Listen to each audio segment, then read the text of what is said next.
వివాదాల్లో తలదూర్చడం. Sir tension పౌరసత్వం పత్రం ఏది సెలబ్రిటీల సేవలో మునిక్కి అసలు సెలబ్రిటీలు రాజ్దీప్ సర్దేశాయ్ ప్రఖ్యాత జర్నలిస్టు, లేకపోతే ఈయన ఉన్నాడు కదా మన రచయిత, హిందీ రచయిత, ఆయన కూడా దీని మీద ఒక ప్రకటన చేశారు. ఏమని నిన్న విదేశాంగ శాఖ, ఆయన షెబాన్ ఆజ్మీ భర్త ఉన్నారు కదా, విదేశాంగ శాఖ ఒక ప్రకటన ఏమని అంటే పాస్పోర్ట్ అనేది ప్రయాణానికి అధికార పత్రమే కానీ దానికి పౌరసత్వానికి అది గుర్తు కాదు, ఆధార్ గుర్తు కాదు, ఓటు వేసేది గుర్తు కాదు. కానివి చెప్తున్నారు కానీ అయినది ఏదో ఒకటి చెప్పండి. ఇప్పుడు పౌరసత్వానికి ఇది పత్రం అని ఒకటి చెప్పండి, మేక్ ఏ పాజిటివ్ స్టేట్మెంట్. ఇప్పుడు ఆధార్ కార్డు లాగా భారత పౌరుడినని మీరు ఒక పత్రం, పౌరసత్వ పత్రం ఏమైనా తయారు చేశారా? ఉందా అసలు దేశంలో? ఇప్పుడు లేదే. ఇవన్నీ పౌరులు కాదు. ఇప్పుడు రిపబ్లిక్ ఆఫ్ ఇండియా ఒకరికి పాస్పోర్ట్ ఇచ్చి పంపిస్తుందంటే దాని అర్థం ఏంటి? భారత పౌరుడు అయితేనే కదా ఇచ్చేది. దీన్ని ఇంకో చోటికి పోయినప్పుడు వాళ్ళు వీసా ఇచ్చేటప్పుడు అవతల వెళ్ళే దేశం వాళ్ళు ఇస్తారు కదా. మరి అటువంటిప్పుడు పాస్పోర్ట్ కూడా పౌరసత్వం కాదని చెప్పడం ఏంటి? ఇంకా వేరే పౌరసత్వం ఏది ఎక్కడుంది? సో పౌరసత్వం అన్నది ప్రాథమికంగా ఒక రిపబ్లిక్ ప్రాణస్పదం అయితే దాన్ని ప్రశ్నార్థకం చేసి పౌరులను ఎందుకు ఉద్రిక్తతకు గురి చేస్తున్నారు? ఆధార్ కార్డు ఉంటే చాలు సర్వస్వం అన్న స్థాయిలో ఒకప్పుడు పెద్ద ప్రచారం చేశారు. ఓటు హక్కు ఎలా అయినా నమోదు చేసుకోండి అని ఓటు హక్కు కోసం చాలా చైతన్యం పెంచి ఓటర్ల నమోదు విపరీతంగా పెంచారు. ఇప్పుడు ఈ రెండింటికి రేషన్ కార్డు ఉంటే బతకవచ్చు. ఈ వేటికి విలువ లేదన్న తర్వాత ఇప్పుడు ప్రభుత్వం ఇచ్చిన ఈ ప్రకటన పాస్పోర్ట్ పౌరసత్వం కాదన్న ప్రకటన పెద్ద దుమారం రేపుతుంది. అంటే చాలామంది దగ్గర పాస్పోర్ట్ ఉండదు కానీ దాని వెనక ఉన్న సూత్రం, అండర్లయింగ్ ప్రిన్సిపల్ మరి విచ్ ఈజ్ ది అథారిటీ అన్న ప్రశ్నకు ఇప్పుడు సమాధానం లేదు. ఎందుకు ఇక్కడ ఈ క్వశ్చన్ వస్తుందంటే సర్లో ఓట్లు తొలగించడానికి కూడా మీరు పత్రం చూపించాను, నేను 12 పత్రాలు చెప్తున్నప్పుడు ఆ పత్రాల్లో చాలా వాటిని ఆమోదించడం లేదు.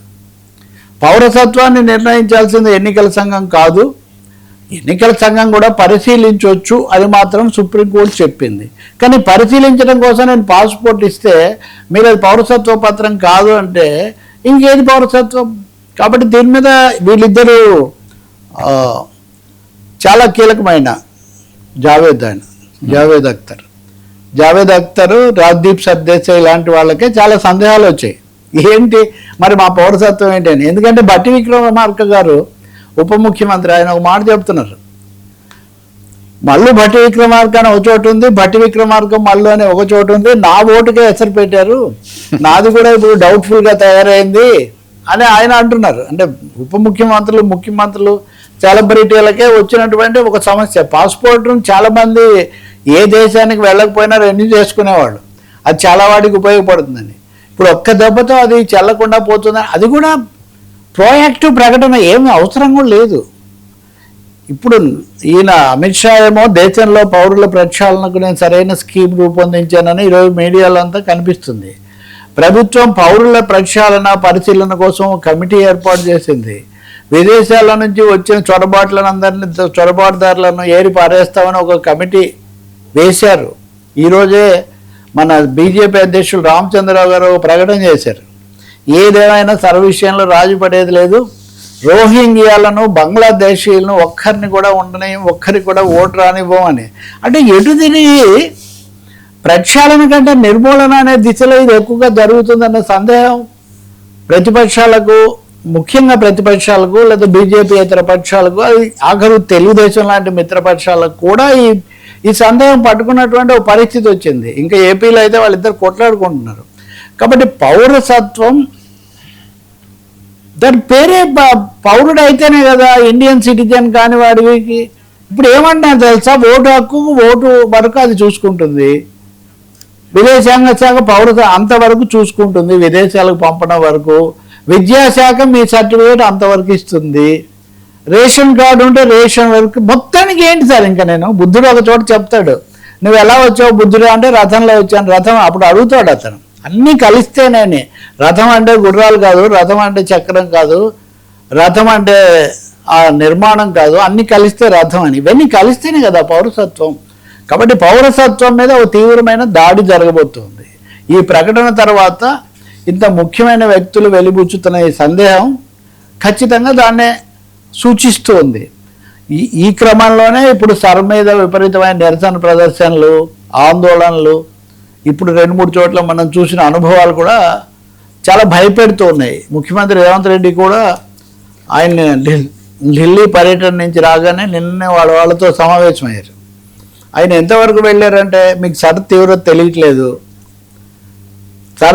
సర్లో ఓట్లు పోకుండా కాపాడుకోకపోతే ఎమ్మెల్యేలను కూడా మార్చి పాడేస్తాం, మీరు సర్ బాగా చేస్తేనే మీరు ఎమ్మెల్యేలుగా ఉంటారు అని ఆయన చెప్తున్నాడు. అంటే ఇది ఎక్కడి నుంచి ఎక్కడికి వెళ్తుంది అనేది కనుక చూస్తే చాలా ఆందోళన కలుగుతుంది. ఖచ్చితంగా బహుశా ఈ రోజైనా ప్రభుత్వం, కేంద్రం దీని మీద ఒక వివరణ, స్పష్టత ఇవ్వాల్సిన అవసరం ఉంది.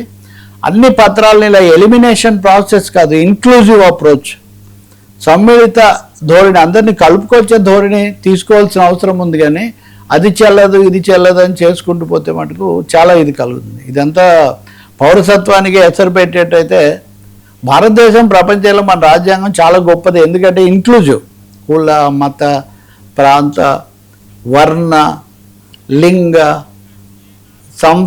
విశ్వాసపరమైన ఎలాంటి అభ్యంతరాలు రాకుండా అందరికీ సార్వత్రిక ఓటు హక్కు, పౌరసత్వం మనం ఇచ్చాం.